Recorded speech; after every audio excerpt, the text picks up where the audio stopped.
Baik. Sudah 11 bulan saya nggak punya kerjaan tetap. Nafkah yang saya berikan ke istri sangat minim sekali. Keluarga istri meminta saya untuk pisah. Akhir-akhir ini istri juga sudah tidak tahan. Istri saya bekerja. Sebenarnya kami masih saling menyayangi. Istri saya masih cinta sama saya. Ustadz, gimana saya menyikapi masalah ini? Apa saya ikuti maunya istri dan keluarga? Saat ini istri saya lagi didekati pria lain yang lebih mapan dan kaya. Salahkah saya kalau memukul pria tersebut? Karena pria itu telah mengambil kesempatan dalam kesempitan rumah tangga kami. Ustadz minta amalan atau wirid untuk melapangkan rezeki. Ini ada hubungannya sama tema nggak ini? Hah? Jawab atau enggak? Kasihan. Ya udahlah, karena malam terakhir ya.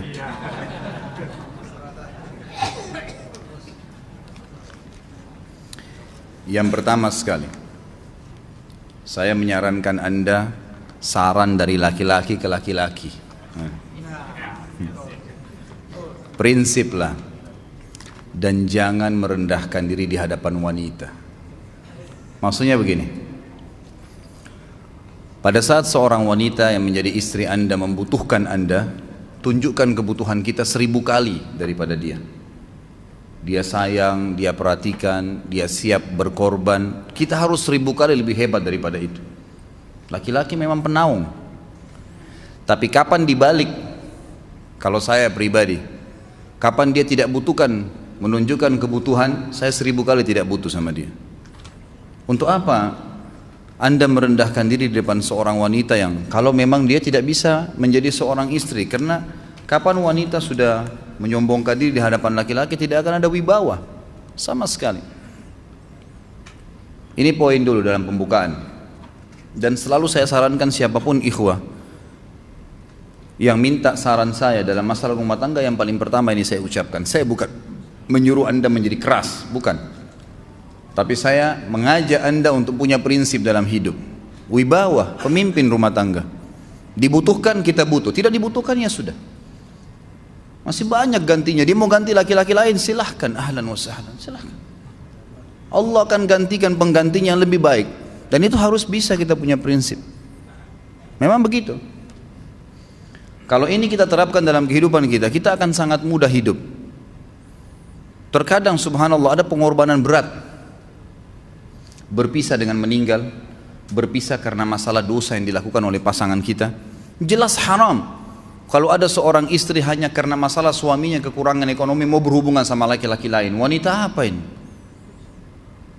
Cinta itu pengorbanan, kasih sayang, bukan hanya pada saat mampu kemudian disayang, pada saat tidak mampu kemudian ditinggal. Subhanallah. Hati-hati, hukum Allah subhanahu wa ta'ala berlaku. Akhwat yang jadi istri, ikhwah yang jadi suami harus tahu pasangan kita itu punya Tuhan sebagaimana kita punya Tuhan yang sama. Dan Allah itu maha adil. Memang dalam kehidupan kita ada naik turunnya. Dan makna cinta adalah pengorbanan. Itu sebenarnya. Kalau hanya kita kantongnya lagi penuh kemudian disuka sama istri, pada saat lagi tipis, lagi masalah kemudian dia mau berhubungan sama laki-laki lain, na'udzubillah min dzalik. Wanita apa ini? Kalau saya tidak naungin. Kalau saya nggak naungin. Kamu mau sama dia silahkan, ahlan sahlan, silahkan jalan. Kalau saya, istri saya sangat tahu prinsip saya. Kalau kamu merasa ada laki-laki lain yang kamu anggap baik, atau kamu mau ingin memasukkan pendapat keluargamu dalam rumah tangga saya sehingga kedudukan saya sebagai suami tidak didengar lagi, silakan pilih keluarga kamu. Tidak ada masalah. Jadi jangan jadikan sebagai beban. Oh, nanti kalau pisah saya hidupnya bagaimana? Saya melarat. Ini kenapa ini? Saya mati kalau nggak sama dia, ya mati bener nanti. Gila kalau nggak nikah sama dia, gila kalau siapa ini? Ini kenapa ini? Keluar dari bingkai hidup itu. Seorang muslim itu hidupnya mulia. Dia dihormatin, dia menghormatin. Dia dihina, tinggalkan. Allah SWT tidak menyuruh kita menghinakan diri, tidak boleh. Kalau wanita ini misalnya, istri ini yang dikatakan tadi masih mencintai suaminya, dia hanya sekedar minta kerja, ya, garis bawahi kalimat ini ya, Dia hanya sekedar minta kerja untuk membantu nafkah rumah tangga, ahlan wa sahlan, jempol, nggak masalah, bagus itu. Sampai suaminya mapan, itu baik. Tapi dalam kondisi masih status istri punya hubungan sama laki-laki lain, naudzubillah min dzalik.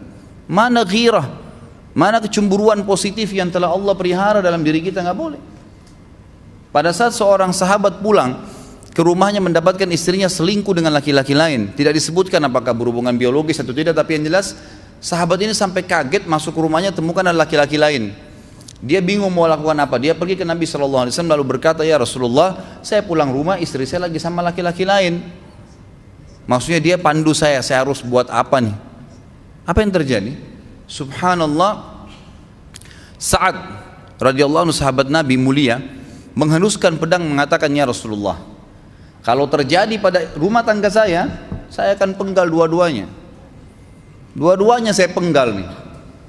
Tapi di sini ulama bilang saat ingin menghukum kalau terjadi pada keluarganya dengan penggal ini, bukan maksudnya dia menghukum secara individu, maksudnya saya ingin terapkan hukumnya Allah, dirajam, dibunuh karena mereka sudah menikah dan berzina.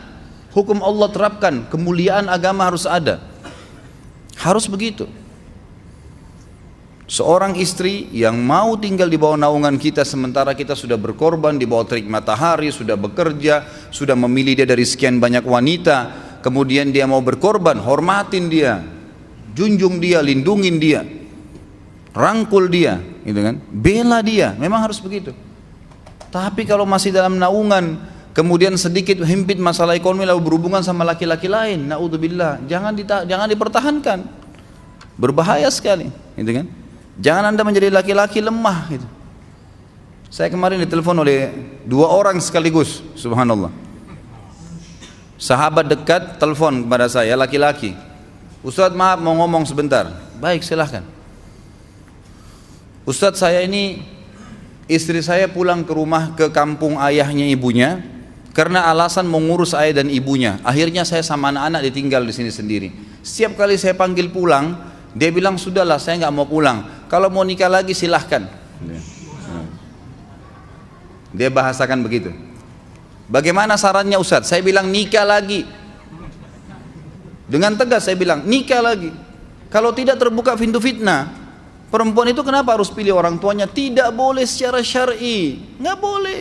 Sudah menerima akad nikahnya seorang laki-laki, laki-laki itu yang dinomorsatukan di atas ayahnya, nggak ada alasan. Kalau suami izinkan boleh urus orang tua, kalau nggak diizinkan tidak boleh, nggak boleh. Bagaimana dia tinggalkan suaminya sama anaknya? Kaget itu saya katakan begitu. Iya, bahkan sekarang hukum poligami sudah wajib bagi Anda, nggak boleh. Wajib sekarang. Ini ragu mau melangkah seakan-akan poligami itu dosa. Padahal dia ditinggal oleh istrinya. Bagaimana bisa ini? Ada laki-laki seperti ini nggak punya prinsip, harus melangkah. Dia sudah dapat jawaban saya dikasih. Ini Ustadz teman saya juga mau bicara, masalahnya sama lagi.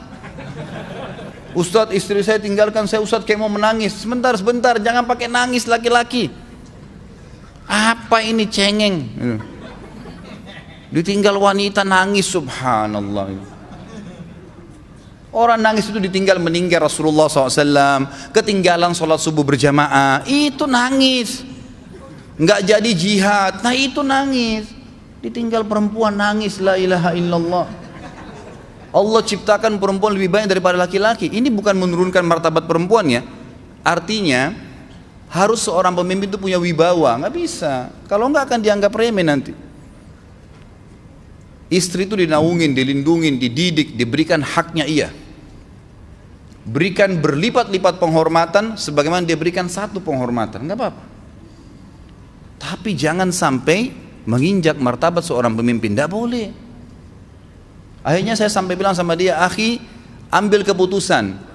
Kamu mau balik sama saya berumah tangga di sini, atau kamu pilih rumah orang tua kamu? Oh saya pilih orang tua saya, baik saya ceraikan kamu sekarang. Assalamualaikum, tutup telepon, selesai. Jangan lama-lama. Cengeng sekali, udah sujud sama Allah, saya masih berat cintanya Allah. Ia minta kepada Allah subhanahu wa ta'ala, minta gampang dihilangkan dari hati. Sebagaimana dia datang dia bisa keluar, gampang itu. Subhanallah ya, jangan terlalu mencintai dunia berlebihan. Kalau saran saya, kalau istri Anda ini tanya baik-baik, kalau kamu bekerja hanya karena mau bantu nafkah rumah tangga sekarang, ahlan wa sahlan, silahkan. Selama pekerjaan halal, antar dia ke tempat kerjanya. Muliakan dia, jaga, jemput pada saat pulang. Anda pembelahnya, begitu. Tapi kalau berhubungan sama laki-laki, ada subhanallah suami depannya dia, istrinya telepon laki-laki lain dan dia menerima itu. Mana ini? Dalam agama haram, wallah haram itu hukumnya. Nggak boleh. Itu namanya dayuth dalam agama.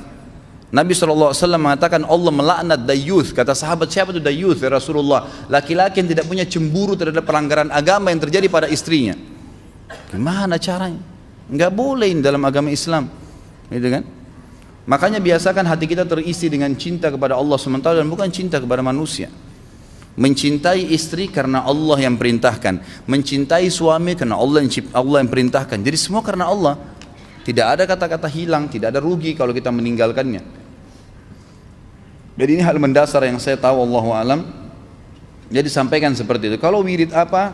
Saran saya adalah memperbanyak istighfar kepada Allah SWT. Gunakan momen musibah itu sebagai kesempatan untuk mendekatkan diri dengan Allah Subhanahu wa taala. Begitu ya.